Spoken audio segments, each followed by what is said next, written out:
Play Scope teacher, the nominees are Shawn Clement from Richmond Hill Golf Club,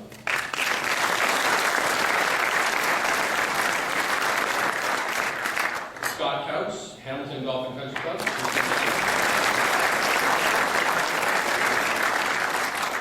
Bradley Ryle, the Academy of Brandon.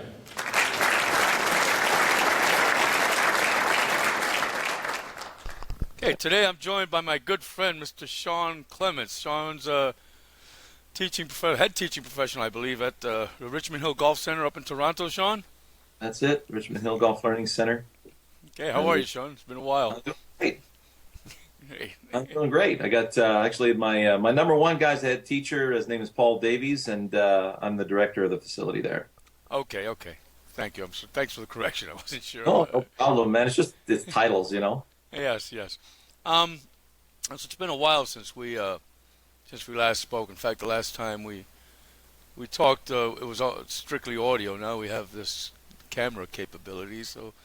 I know, it's awesome. I noticed there's like 27 million people online right now on Skype. That's unreal. Yeah. It's the world is shrinking, and that's one of the beauties of this thing we call the internet. Is that I mean, I don't know how many people you've reached through YouTube, but people that would otherwise never heard of you. It's getting up there. We just went over 15,000 subscribers, and we're just turning 12 million hits on my channel only. And I got a lot of people out there using my videos on their channel. So I would say that altogether, it's well over 15 million hits. Yeah, that's a beautiful thing, and it is. So. Since the last time we spoke, and again we went into it. I said it was audio, and now we have the camera capabilities. Yeah. We've also grown. My blog has grown substantially, and there are people that haven't perhaps heard the first interview that we've done, and I'm wondering if we could just rehash a little bit. So why don't you start by going into who you are, what your background is, et cetera, so we can get to know a little bit about you, Shawn. Sure. Shawn Clement. I'm the Class A Canadian PGA member, and basically been with the Canadian PGA since 1988. And I've been teaching golf now. It's my 25th year teaching golf. My claim to fame is I played a lot of Canadian Tour events and North Florida PGA Tour mini tour events in the 90s, late 90s, from both sides of the ball. Half my set is left-handed, and the other half is right-handed. So it was a lot of fun playing that way, and got a lot of attention. But the real bonus is the teaching aspect of it. It's really helped me, figure out the differences between the backhanded players and the forehanded players, if you know what I mean, right? Because you got guys like Phil Mickelson who are right-hand dominant playing left-handed. That feels very different from a person playing right-handed being right-hand dominant, So that is it in a nutshell. Okay, so now you played a little bit of the mini tours, and let's talk about, because you have a pretty unique approach to teaching. I really like it. I enjoy listening and watching your approach to teaching. And let's talk about your influences and how you developed this your style. I think it's an important one. It's pretty funny when I was 17 years old, and I had been looked at from a few different coaches. There was one at Eastern Kentucky University, so I was getting ready to go play some college golf. I was one of the top 5 juniors in the province of Quebec. And hit the ball long and had a good game. So my dad said, "Listen, I'll help you as much as you want as far as an education, as long as it does not involve golf." Wow. So my dad lawyer at the time. He's now a judge, so he's very much old school. But he's now one of my biggest fans because he saw that I had a passion for the game, and I went after it, even though he wasn't behind me. But one of the best things he did for me was he put me in, at age 17, he put me in the Canadian Ski Patrol system. Now, Canadian Ski Patrol system, there's a school of hard knocks as far as, you got to be on the ball, you got to know the human skeletal system. So if somebody breaks a bone, you You got to know when to apply traction, when not to apply traction. You know, you got to know all the muscle groups around these bones. So it gave me a really, much more than a crash course. This was intense first aid training for 8 years on learning how the human body worked.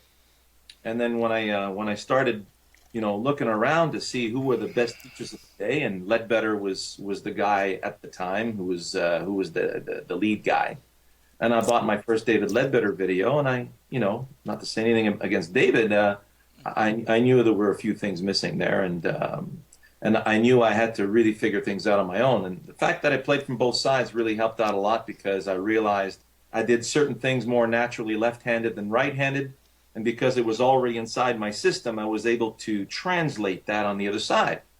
Wow. So both my swings got better as I went along, and I just made sure that they jived and they didn't go against human anatomy. Right. And obviously through that, I went back to my old physics books. I learned way more about physics, making sure I had the right answers when I taught golf. Right. Than I did when I was, thinking about my girlfriend in high school. And then also afterwards, met some very key people. One of them is Jeff Mangum. I'm sure you know who he is. Jeff is an expert in human evolution.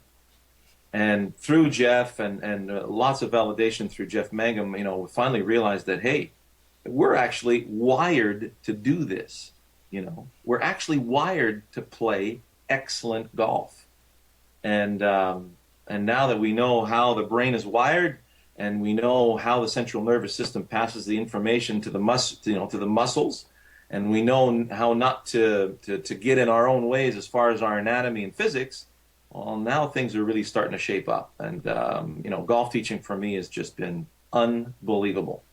Extremely busy, of course, and obviously, with the YouTube following, the feedback that I get from my YouTube students I got over 6,000 members in my forum after 1 year only. Wow. So we've got some amazing exchanges going on in the forum. When you go to ShawnClementGolf.com and through YouTube, and my own students, I see 80 to 100 people a week. And it's a lot of fun when one analogy really starts to work its way through the ranks, so to speak, and I get this amazing validation. So it's more and more stuff goes into the back pocket for future use. That's great. I mean, with all this activity, how do you find time to yourself?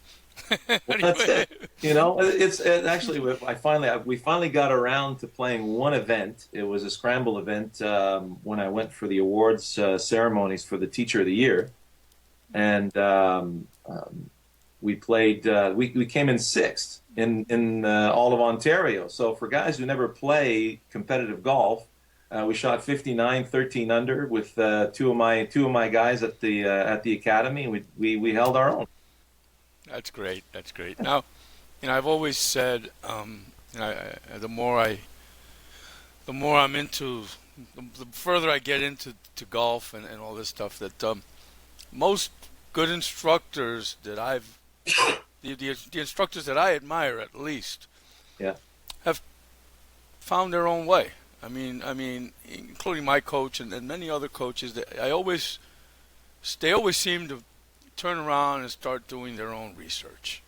And I think that, in my opinion, that if anybody's going to reach any kind of golf instruction nirvana, they're going to have to go out there and sort it out and come to conclusions, whether they agree with certain things or not. What I'm finding now is a bunch of people getting certified to teach all kinds of methods. I'm certified to teach this method. I'm certified to teach that method. That's fine, but I think it's important that people, figure something, come up with something, whether it's wrong. Just come up with something. Yeah. Well, here are the common factors, right? Whether you're playing golf, hitting a baseball, using a grass whip. I don't know if you've seen any of my grass whip videos. Whatever tool you put in your hands, you still have the same human body. You can't change that, right? Right. Now, you can't change the planet we live on. You can't change our physics. Right. So it's got to start there. I mean, the first thing that should be in all of the manuals for teaching is human anatomy first and foremost, you know, how the muscular system works, how the information goes from the brain. Because if you look at the research with MRI technology in the 90s, you know, from the 90s on to today, I mean, I don't know if have you interviewed Jeff Mangum yet? I know Jeff. Yes. I spent. If you go on YouTube, you'll see he and I on a putting green for about 4 hours. Oh, fantastic. Okay. It's on YouTube. It's Okay. He's been on my blog various times. It'd be nice to, you know, get an organized session together where Jeff can talk about, you know, how the brain works, and this is how you function as a human being. And if you go against that, I mean, you're just you know, making your life difficult for nothing. So it starts there, and then we move on from there, and we see how we can make it all, you know, harmonious. So, and that's basically, I had a nice, you know, if I took the human structure and I said, okay, Mr. McLean, you know, how much of your stuff really fits in with what the human body does, and then Mr. Ledbetter. And so I was able to take all the good nuggets from all the good teachers out there, and not only help validate what I'm doing, but also, you know, weed out the stuff that's unnecessary, you know. I see too many people, you know, trying to look at their positions in the mirror or on video, and where, you know, if you just focused on what you want the ball to do and where you want the ball to go and how you want to fly and what direction, your backswing will instinctively find its position to match that. So I just had that discussion with. In fact, there's a guy in my club who continually tells me I should put myself on video and check myself up here. And right. I had this discussion with, and I'm like, you know, he's well intended. The guy took a couple of lessons, and you know, that's another problem with when you have too much information. And Greg McCadden has an interesting stretch in his video where he says, you know, incidentally, you know, if you just happen to be on a range and hit one bad shot, yeah, and the person next to you automatically gains the right to be your instructor. And it never fails, does it? It just doesn't fail, right? And if you're a female, it's even worse. You know? Yes. If you're a female, it's even worse. Absolutely. But the point I'm trying to make, I got my cat Hogan attacking me from every angle. You see him? So the point I'm trying to make here is that if it's a dynamic motion, you know, I was talking to Bradley Hughes and John Erickson. These guys have played the tours.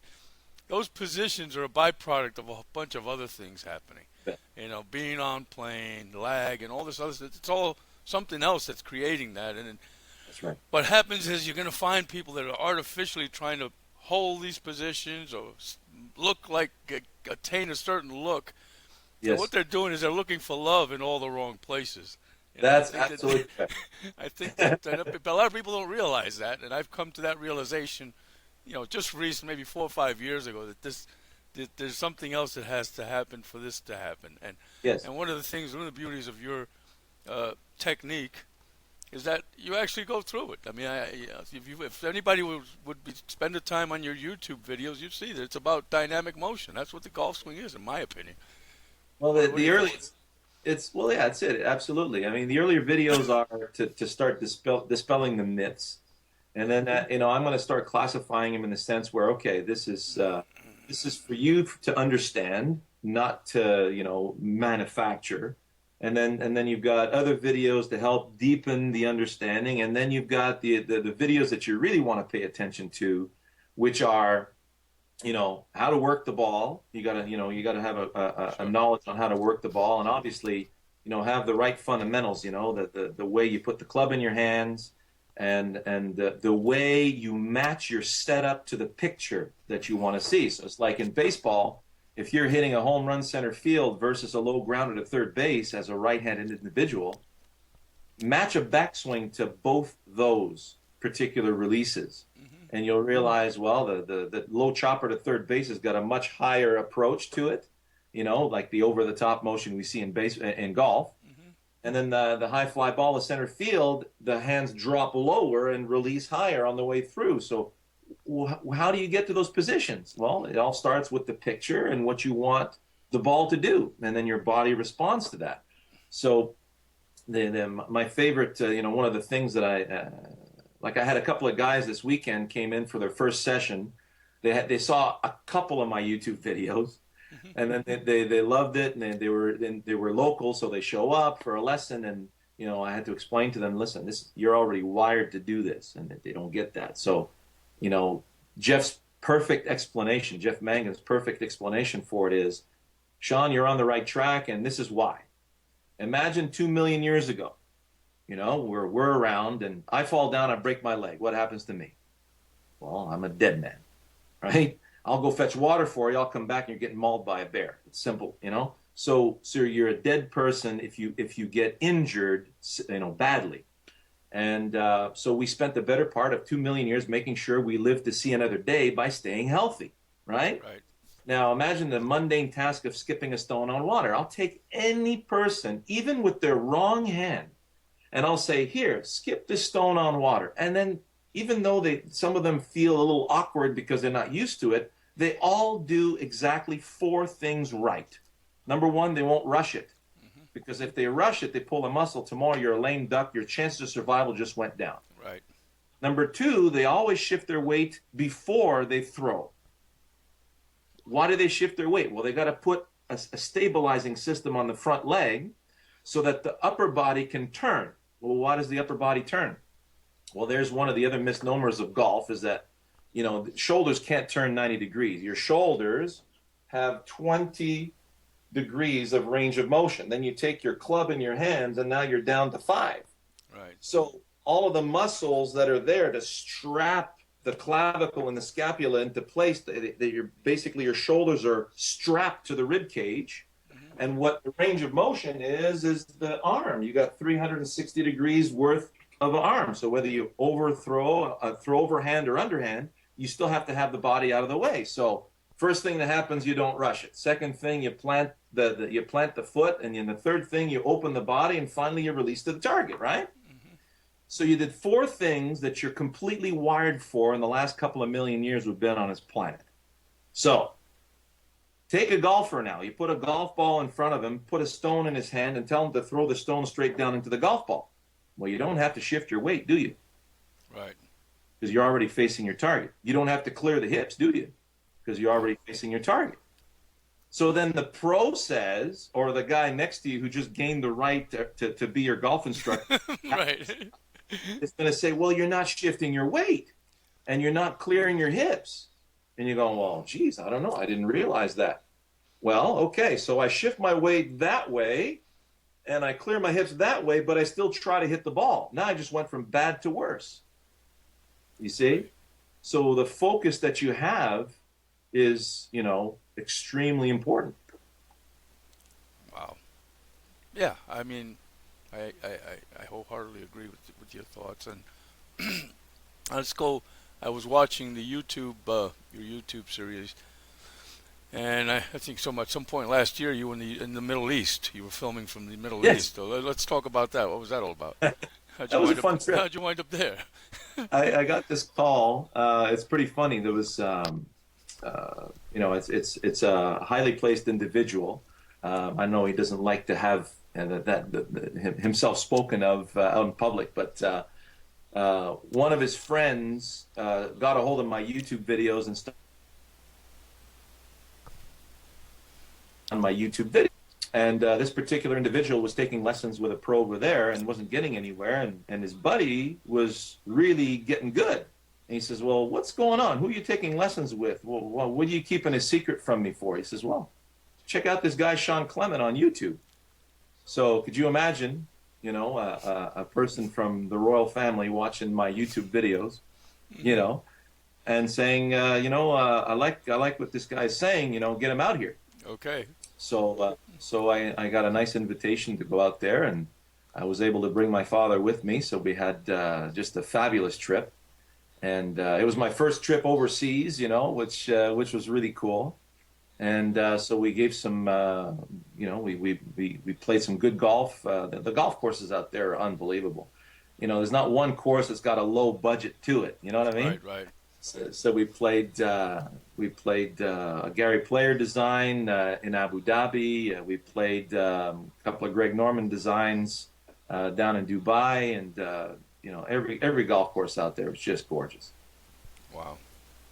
That's good. Yeah, One of the benefits of your one of the perks. Huh? YouTube is a very, very powerful tool, man. Have you become this individual's personal instructor? Well, I've been invited back, so we're in talks right now. We're trying to schedule something. It's a little bit more last minute as far as the organizational stuff out there. And for me, my winter's already 99% booked through the next 6 months. So very difficult for me to get away. Right. Drop everything all of a sudden and just head to. Well, yeah. So to talk to if I leave, I have to call 100 people if I'm going to leave to go somewhere. You know what I mean? Exactly. Now we were talking. We really got behind you back, a couple of years ago when you were pursuing the Golf Channel's next top instructor thing.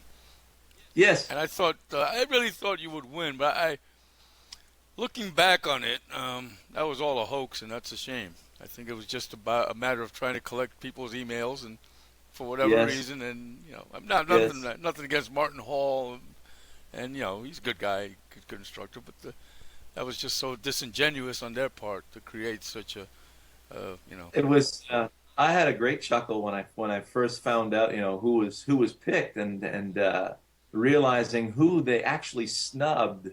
It just, not only me. I realized I was the top vote getter in and I had some great support by my particular student base. And I thanked them tremendously for that. It was a lot of fun. I mean, they used my stuff on Golf Central. Yes. They had a good chuckle with Scully. Right. And I found that interesting too, where to them it was kind of an afterthought. They're going, "What's this guy doing with a skeleton?" And to me, it's like, well, this is my best assistant for teaching. You know what I mean? If you don't know what's going on under the hood, then you can't teach golf. Right. So it was a really interesting snapshot of what was going on in the industry. Okay, so let's talk about your nomination now. You went up you were nominated for Ontario PGA Teacher of the Year award. Yeah, that was really cool. I get an email saying, "Shawn, you've been nominated, and the awards ceremonies are at this particular time, and make sure you write a little speech and all that stuff." So I put on my forum, at the top of the forum, I got the little video excerpt of, and with the drum roll and everything else, and it's kind of just so people get to see what I went through. You have cold sweats going on in your hands, and you're going to be getting up in front of a lot of top veterans. I mean, we have a lot. There's over 3,000 Canadian PGA members up here in Canada. And I mean, there was some serious brass in the room, So one of the masters of ceremonies was Rod Black, who's a huge sports announcer here in Canada, and considered to be one of the best. And he's up there on stage and bringing these people up. So it was a lot of fun, It was really cool to be nominated. It was a big screen there, and my picture was up in the lights and all that. And it was very. I was very honored to be nominated. And the guy who won, you listen to his speech, his acceptance speech, and he is definitely a teacher. So I lost to a teacher, which is fine by me. Great. That's good. It's a good experience. I mean, every day you're getting a little. Every day we're growing a little bit, and that's important, I think. Absolutely. So we were talking earlier, and going back to the early instruction, we had here Ernest Jones, I believe, had a studio here in New York where he was teaching people how to swing a kerchief and dance and waltz and get rhythm and tempo. Yes. It sounds to me like you've found a way to fuse some of the new school thoughts with some of Ernest Jones's thoughts, and let's listen to. I'd like to listen to what this is about. if you look at, again, coming back to Jeff Mangum, we talk about rhythm, right? How to be in rhythm. And basically being in rhythm is just listening to gravity. You look at, you take a golf ball or a bowling ball, you drop them, they drop at the same rate.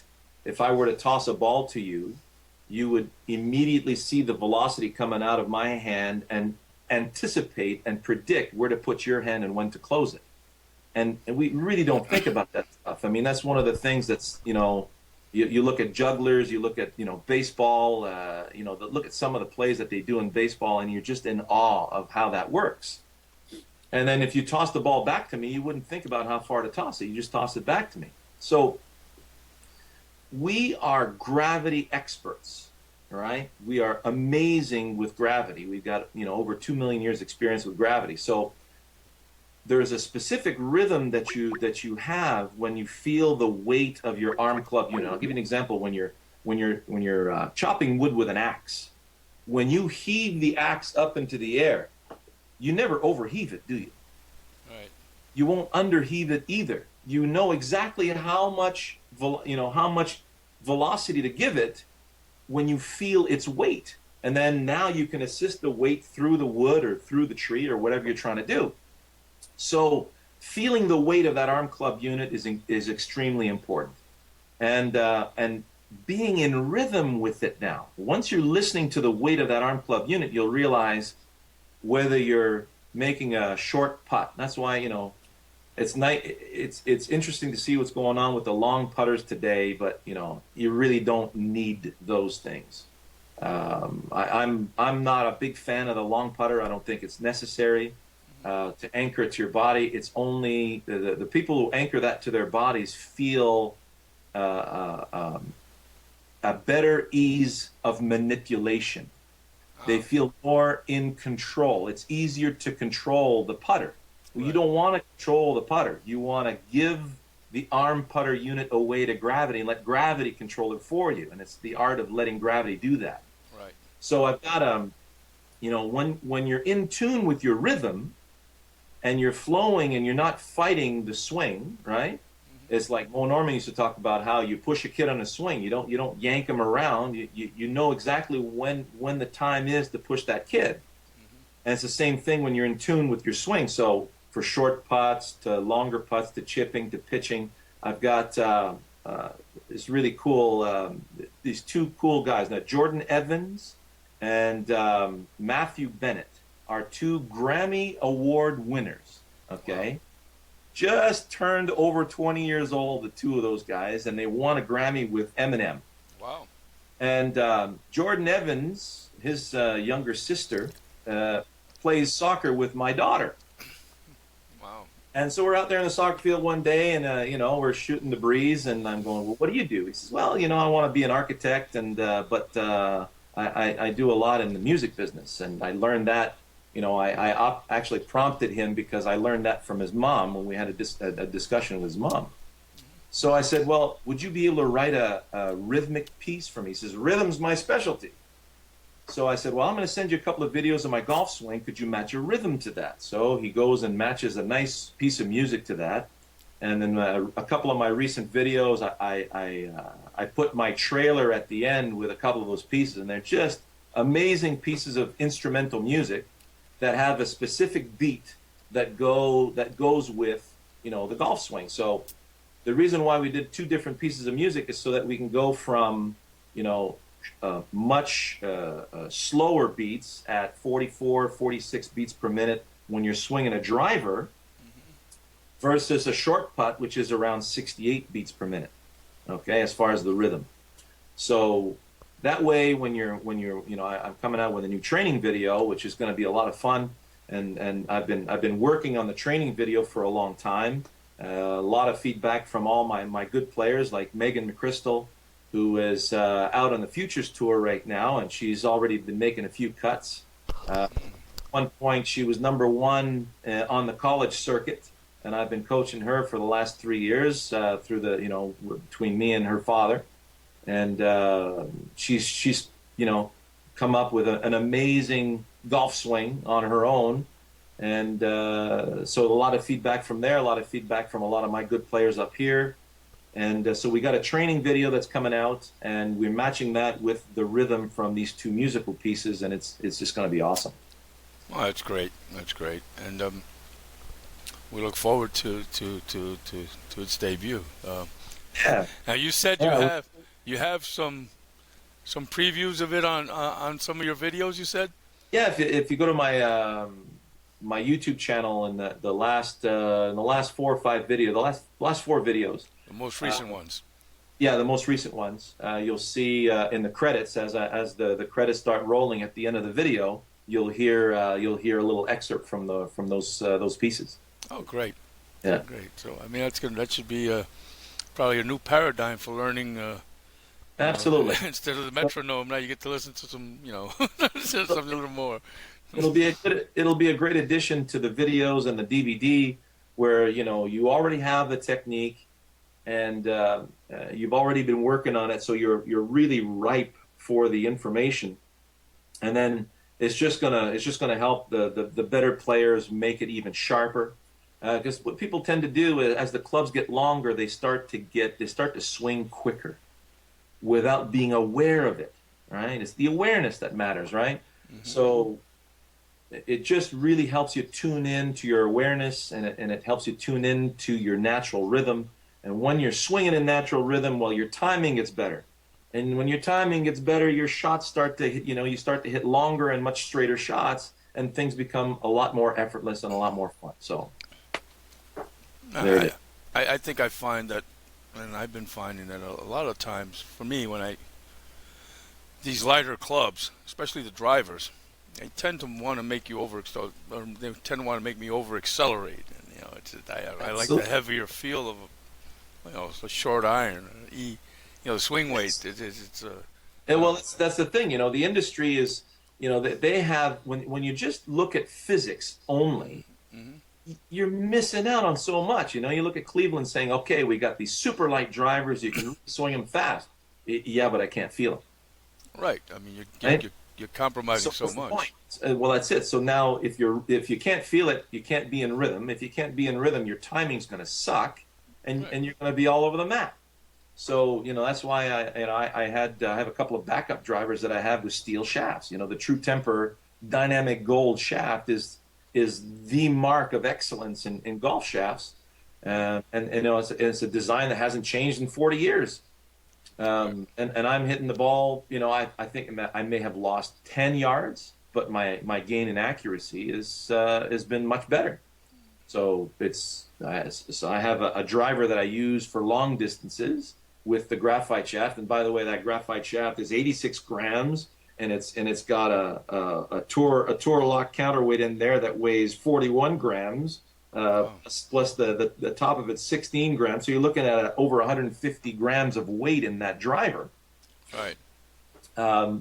Just so I can feel the weight of it and be rhythmic with it, and that's why I get good distance with decent accuracy. On a 46-inch shaft. Well, that's what I've been speaking to a lot of people lately, a lot of Canadian guys actually, about Knudsen, Mo Norman. Yeah, Ben Hogan. These guys Mo's clubs were E8. Yes. And so were Knudsen's, and Hogan was swinging a 14-ounce driver. So there must have been something to this. These guys were the greatest ball strikers ever, and this is how they approached it. Absolutely. I mean, all you got to do is, if you swing a sledgehammer or a heavy hammer or an axe, you'll never rush it. You'll hurt yourself. The problem with a golf club is, for a stronger individual, you pick that up and you can yank it around like a pit bull with a rag doll without any problems. And that's where you really have to be aware. It's more difficult to be aware of its weight and how not to rush it. And the guys have got a great eye-hand coordination on tour. Look at the history. Tiger won with 3 different coaches. And Ernie Els won with 3 different coaches. So basically, those guys can win with any golf swing out there, because the cream always rises to the top. Sure. And it takes a special kind of cat to be out there on tour, I'm telling you. I mean, I had a great conversation with Tom Weiskopf once.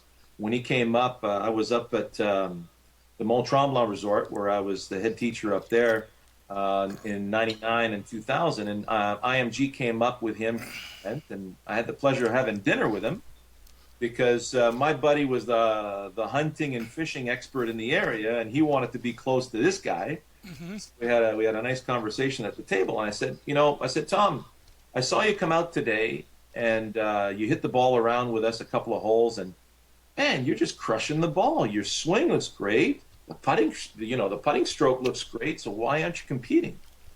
And he says, well, I can't compete in golf anymore. I said, well, why? You have to be selfish to perform. Right. It's all about you. The sponsors are all helping you. Your wife is helping you. Your kids are being, you're sacrificing time with your kids because you're out there. That's why the divorce rate is very high out there. It's a tough life. You got to really, I admire those guys for the way their mindset is. And that's one of the reasons why, people ask me, how come you never really got out on tour? Because they've seen me hit the ball, and they seem they seem to think that I could be out there on tour, but it's I would miss being with my students. I miss being with my family, and I was out there for 3 years full time, and I tell you, it's the loneliest job. It's a very lonely job, especially when you're cutting your teeth. I mean, when you're out on tour and you've been out there, and you're in the top 30, and you make enough money to to have your family out there with you, and to have an entourage and all that stuff. It makes it easier. But for the guys cutting their teeth, I'm telling you, it's a really lonely life. It is tough. It is tough. I know quite a few kids that have tried to go at it, playing mini tours, and you're playing. It's not as glamorous as people see it, and it's pretty. So there's a lot of hardship. There's a lot of loneliness. Yes. There's a lot of emotion, a lot of anger, a lot of depression. There's a lot going on there that people. There's a lot going on. That's right. It's not much more than just having a good swing and being the best, being your club champion, and moving on and trying to. No, it's just worlds apart. Yes, it is.